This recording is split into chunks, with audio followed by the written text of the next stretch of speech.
የነዳጅ እጥረት በማሳበብ በመሰረታዊ ፍጆታዎች ላይ የተደረገ ያለው የተጋነነ የዋጋ ጭማሪ የህብረተሰቡን ኑሮ በማናጋት የኢኮኖሚ ቀውስ እያስከተለ እንደሚገኝ የወላይታ ሶዶ ከተማ ነዋሪዎች ተናገሩ።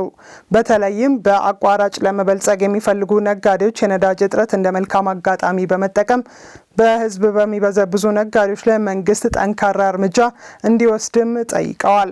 በዚህ ጉዳይ ላይ ማህበረሰቡን አስተያየት ሪፖርተራችን አቤኒዘር አበራ እንደሚከተለው ያቀርብልናል። እኔ አሁን ነጋዴ አይደለም መንግስት ሰራተኛ ነኝ።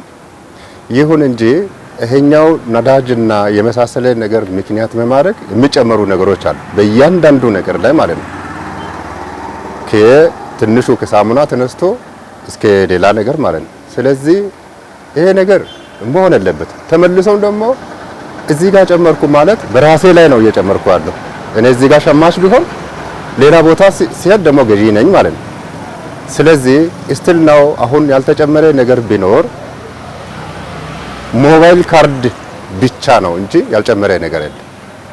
ሎካሊ አሁን እኛ የምናገኛቸው ነገሮችን ነዳጅ ፍጆታ እንደው ማያስፈልግ ነገር ማለት ነው።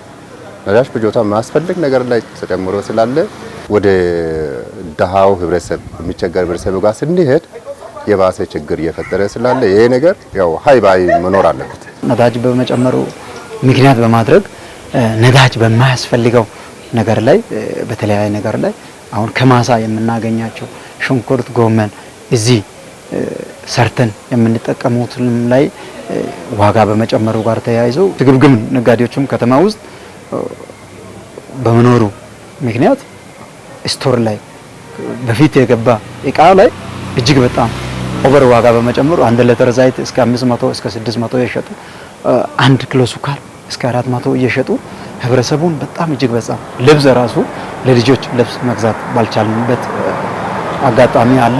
ነዳጅ ሁኔታ እኮ ይስተካከላል። ነገር ግን በማህበረሰብ ውስጥ እንደዚህ አይነት ነገር መጨካከል ጥሩ አይደለም ብዬ አስባለሁ። ግልጽ ነው።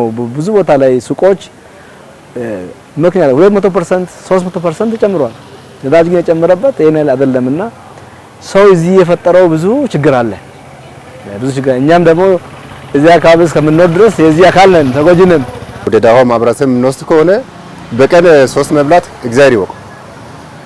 በቀን 3 ጊዜ እንደውም የተጣራ 2 ጊዜ ብናገኝ አሪፍ ነው ማለት አስባለሁ።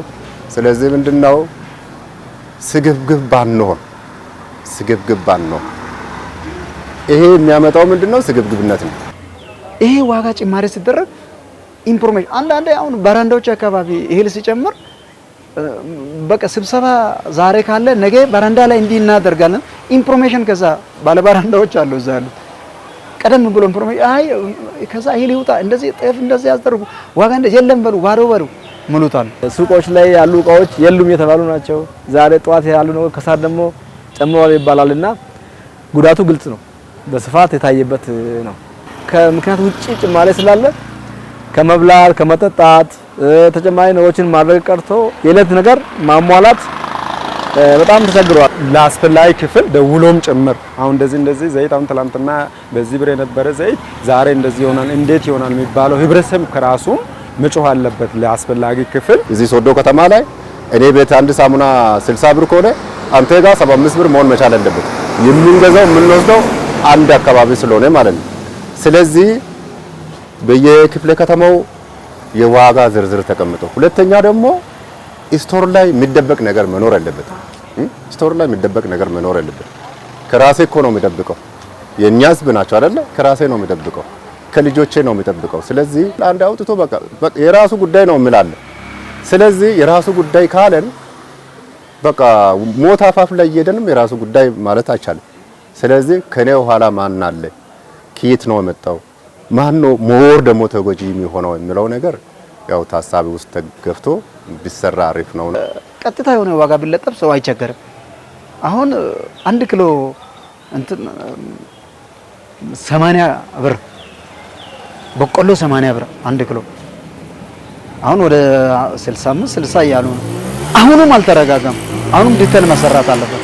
ስለዚህ መንግስት አካል ህዝቡን አስበው አሁን አደራ ነው ባይዘው ለመንግስት አካላት አደራ እስከሆነ ድረስ ወርዶ ህዝቡን አይቶ እውነትም የኛ ህዝብ ይሄንን 1 ኪሎ በቆሎ 80 ብር ገዝቶ ከነመስፈጫው ወደ 90 ምናምን ብር መስፈጫውም ጀምሯል። አሁንም የገረመኝ እኔ ባለፈው ባለ ወቅት የነበት መስፈጫው 5 ብር ጨምሯል። 1 ኪሎ ላይ 5 ብር የነበረው 10 ብር ሆነ። ማብራት ጨምሯል። እሺ በጣም አሳሳቢ ነው። ይሄንን መንግስት አካል ያውቃል። ሱቅ ውጪ እነዚህ ንብረቶችን በማህበረሰቡ ወይ በመኖሪያ ቤት አካባቢ የሚደብቁ ነጋዴዎች አሉ።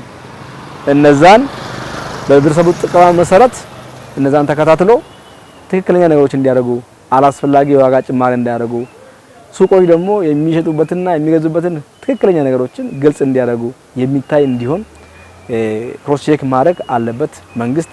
ህዝብ ደግሞ እንደዚህ አይነት በደል ሲደርስ ለሚመለከተው አካል መጠቆም አለበት። አንዳንድ ጊዜ በእኛ ህብረተሰብ ውስጥ ተጨማሪ ክፍያ ከፍሎ በታክሲ ውስጥ ተጨማሪ አላስፈላጊ ክፍያ ከፍሎ ግን የመዋሸት አለ።